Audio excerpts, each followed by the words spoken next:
From WKRG News 5, the Gulf Coast news leader in high definition. The news starts now. First on 5, Mardi Gras is off to a good start on the Gulf Coast, and businesses hit hard by the oil spill couldn't be happier about that. Good evening, I'm Kimberly Kerr. Thanks for joining us. Mardi Gras season officially began today for the Gulf Coast with one of the most anticipated parades of the year. The Croix de la Dauphine rolled through Dauphin Island today. Hundreds of people braved chilly temperatures to watch the festivities and get their hands on some beads and moon pies. Some enjoyed tailgating, while others just wanted to sit back and watch. And this is the parade that's traditionally considered the kickoff to Mobile's Mardi Gras season. If you missed it today, don't worry. There will be another parade on Dauphin Island next Saturday, too. It's rare to see so many people on Dauphin Island these days. With a slow summer due to the Gulf oil spill, many local business owners were happy to see the change of pace today. News 5's Chad Petrie has that story. And there's still plenty of Mardi Gras fun ahead. Next weekend, the Island Mystics will hit the streets of Dauphin Island. That's Saturday at 1. The following weekend, there will be plenty more in Mobile. And on the weekend of the 18th, you can check out the Condi Cavaliers. And don't forget, for Mardi Gras coverage you can count on, just head on over to our website, WKRG.com, for a list of parades and all of the Fat Tuesday parties. A cold day for a parade, but a warm-up could be right around the corner. For more on that, let's check in with meteorologist Jonathan Owens in our First Alert Weather Center.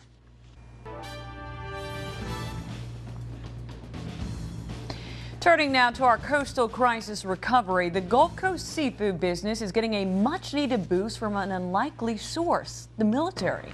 Military Solutions says seafood like shrimp, oysters, and even Cajun favorites like shrimp etouffee are being promoted at more than 70 military-based commissaries along the East Coast. Gulf Seafood took a beating after the BP oil spill due to fears that it may be contaminated from oil and chemicals used to fight the spill, even though testing showed Gulf Seafood is safe. The oyster industry was hit especially hard following the oil spill. Millions in profits were lost and hundreds are still out of work. That was the main issue at this year's Oyster Industry Convention in New Orleans. As you might imagine, there was a packed crowd at this year's convention. There was also a feeling of urgency to get back to work. Many of the oystermen and local officials will go to Washington next week to talk to leaders of Gulf states about rehabilitating the Gulf Coast. We have a damaged brand right now, and that is another issue. They will also discuss revamping the image of Gulf Coast seafood with an emphasis on the oyster industry. And some oystermen turned BP cleanup workers have found themselves in the unemployment line once again here locally. BP laid off cleanup workers Friday while more tar balls washed up on Baldwin County beaches. Workers arrived Friday morning and were told their services were no longer needed. Meanwhile, tar balls the size of golf balls washed up on parts of West Beach and Gulf Shores. Eric Weiss was among the first cleanup crews to hit some Gulf beaches. He and some of his co-workers replaced out-of-state workers. Now he says out-of-state workers still have a job and he doesn't. I don't think anybody.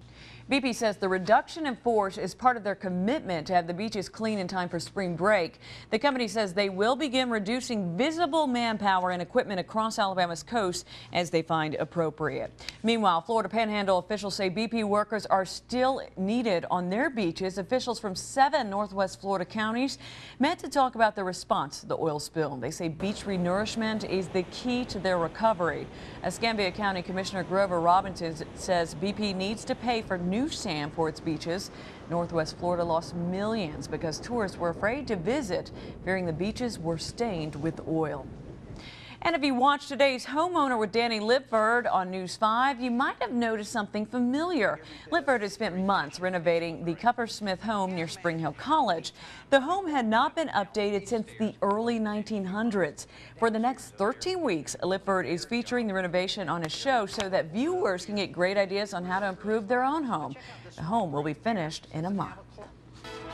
The battle over bingo continues in Alabama. Small victory for casino workers. A bankruptcy judge in Fairfield has ruled that Bamaco Bingo owes its former workers $14 grand in unpaid wages.